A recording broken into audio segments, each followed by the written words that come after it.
एक बार तथागत भगवान बुद्ध वैशाली से श्रावस्ती जा रहे थे। वैशाली से श्रावस्ती कोई ट्रेन नहीं थी, ना बिजली थी और ना हाईवे था। 1000 भंते लोगों के साथ तथागत बुद्ध वैशाली से श्रावस्ती जा रहे थे पैदल। और पहले तो जंगलों का रास्ता था, जंगल में चलते थे। तो रास्ते में एक जगह प्यास लगी। पहले पानी का स्रोत नदियां था, कोई समरसेबल नहीं था कि चटकनी दबाओ और पानी बाहर आ गया। वो भी कुआं होते थे, कच्चे कुआं। पक्के कुआं तो अभी बने, आपने वो देखे होंगे। कच्चे कुआं होते थे, नदी में पानी बहता था, वही हम लोग सब पीते थे। तो भगवान बुद्ध जब आधे रास्ते में पहुंचे तो रास्ते में उन्हें प्यास लगी। सभी लोगों ने कहा कि जल पिया जाए। तो भगवान बुद्ध ने चारों दिशाओं में पानी लेने के लिए, मेरी बात समझ में आ रही है? मेरी आवाज आपके पास आ रही है? हाथ उठा के बताइए, ना पता चले मैं बोलता रहूं आप समझ ना पाए। अच्छा, मेरी हिंदी समझ में आ रही है? हाँ, मैं कोई बाहर का नहीं हूं, यहीं का हूं। हमें पता चले आप हिंदी भी मेरी ना समझ पाए। तो भगवान बुद्ध को प्यास लगी। 4 टीमें उन्होंने बनाई, 5-5 भंते लोगों की, अलग अलग दिशा में पानी लेने के लिए भेज दिया। 1 घंटा हो गया, 2 घंटे हो गए, 3 घंटे हो गए, 4 घंटे हो गए। पानी लेकर के बौद्ध भिक्षु वापस। पहले कोई मीटर तो होता नहीं था कि पानी कहां बह रहा है, ना कोई मोबाइल था, ना गूगल था, है ना, कुछ नहीं था। तो ढूंढ रहे हैं नदियां, लेकिन पानी नहीं मिला। 5 घंटे बाद एक टीम वापस आ गई, दूसरी टीम वापस आ गई, तीसरी टीम वापस आ गई, लेकिन पानी नहीं मिला। अब प्यास लगी, वो पानी ना मिले तो दुख होता है। ऐसी स्थिति बड़ी गंभीर थी। तभी 5वीं टीम, चौथी टीम भंते लोगों की पानी लेकर के आई। और उस समय लोहा स्टील भी नहीं होता था, लौकी के तुमे कोई कमंडल बना लेते थे या मिट्टी के बर्तन बन जाते थे, राजा महाराजा दान दे देते थे, उसी में पानी रहता था। बहुत दिनों तक तो चमड़े में पानी भर करके भारत के लोगों ने पिया है। पानी भर लेते थे, उसी में रखते थे। लेकिन बुद्ध ने चमड़े में मना कर दिया था कि चमड़े के बर्तन में कोई भंते पानी नहीं पिएगा। बहुत देर बाद चौथी टीम पानी लेकर के आई और उन्होंने कहा कि हे तथागत बुद्ध, मैं जहां से पानी लेकर आ रहा हूं, यहां जंगली आदिवासियों का एक गांव है।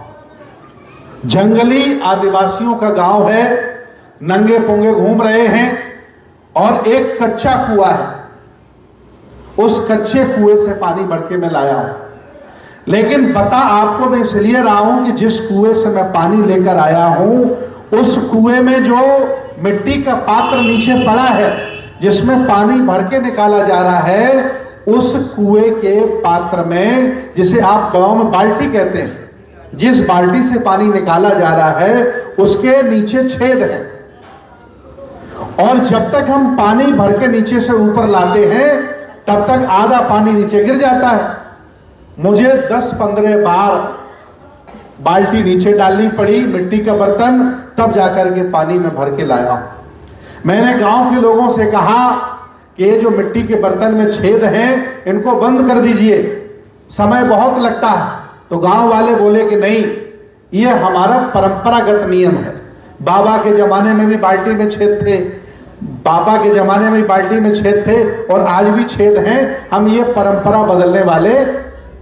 भंते जी को आश्चर्यजनक बात लगा कि जो परंपराएं हमें लाभ देती हों, उनका पालन किया जाए, लेकिन जिन परंपराओं से कोई लाभ नहीं, उनको पालन करने का क्या फायदा। तो भगवान बुद्ध के जो अनुयायी हैं वो विज्ञानवादी, क्या है, तर्कवादी, नई सोच के लोग हैं। तो कहा कि ये छेद जो बाल्टी में है किसी काम के नहीं, इनको बंद कर दो। तो पूरे गांव ने कहा कि नहीं, आपको पानी पीना है, पी लो, निकल लो, हमें ज्ञान मत दो। बेचारे भंते पानी लेकर के चले आए। इतनी बात जब भगवान बुद्ध को उन बौद्ध भिक्षुओं ने बताई, तो भगवान बुद्ध को भी आश्चर्यचकित हुआ और उन्होंने कहा कि मुझे ले चलो, आप उसी गांव में मुझे ले चलो, आप नहीं समझा पाए, चलो हम समझाते हैं। तो बड़ी ऐतिहासिक बात है ना, समझ में आ रही है? तो भगवान बुद्ध उनके साथ चल पड़े और 2-3 घंटे चलने के बाद वो बेचारे गरीब हमारे ही लोग रहे होंगे, आदिवासी जंगलियों का गांव आया। तो जब देखा कि एक ऐसा कोई सन्यासी आ रहा है, ऐसा कोई श्रमण आ रहा है जिसके साथ हजारों लोग आ रहे हैं, तो पहले गांव वाले सोचे कोई हमला तो नहीं कर दिया। पूरा गांव इकट्ठा हो गया बिना बुलाए। जैसे भी किसी गांव में हम चले जाएं तो हमें देखने के लिए लोग चले आएंगे, कोई बाबा आए चलो देख लो क्यों। और गांव वैसे भी लोग खाली बैठे रहते हैं, ताश खेलते रहते हैं, कोई काम धंधा है नहीं। ये दिल्ली तो है नहीं घर आदमी काम में लगा है, यहाँ गांव में जाइए बीबी। तो पूरा गांव इकट्ठा हो गया, भगवान बुद्ध भी वहीं खड़े हैं। तो भगवान बुद्ध ने पूछा कि ये जो कुएं का आपका पात्र है, इसके आप छेद क्यों नहीं बंद कराते? तो कहा कि ये हमारी परंपरा है, हम इसे बंद नहीं करेंगे। तो भगवान बुद्ध ने पूरे गांव को संबोधित करते हुए, सभी बौद्ध भिक्षुओं को संबोधित करते हुए देशना दी, जिसे हिंदी में प्रवचन कहा जाता है, ज्ञान दिया, शिक्षा दी। क्या दी? भगवान बुद्ध ने समझाया कि एक व्यक्ति जीवन भर अच्छे कार्य करता रहे, बड़ी मेहनत करे और मेहनत से पैसा कमाए, पूरी मेहनत करे, मेहनत से पैसा कमाए पूरे जीवन भर, और कोई एक बुराई उसके जीवन में लग जाए। क्या? एक बुरी कमाई छोटे अवगुण से होकर के निकल जाती है। ऐसा है कि नहीं है? सारी जिंदगी आपने इज्जत कमाई, आपने अपना चरित्र बचा के रखा, खूब पैसा कमाया, और आप में बुराइयां आ गई, आप में दुर्गुण आ गए, तो सारे जिंदगी की कमाई आपकी बर्बाद हो जाती है। तो भगवान बुद्ध समझाते हैं कि जिस तरह से आप समय खराब कर रहे हो, पानी भर रहे हो, और छोटे से छेद की वजह से आपकी पानी आपका निकल जाता है, वैसे ही जीवन में चाहे जितने अच्छे कार्य करो, अगर एक बुराई आ जाती है तो जीवन हमारा बर्बाद हो जाता, तबाह हो जाता है। लिहाजा ये छेद परंपरा लायक नहीं है। ये जो बाल्टी का छेद है ये परंपरा बनाने लायक नहीं है, और ये गर्व करने लायक नहीं है, इसको बंद किया जाए।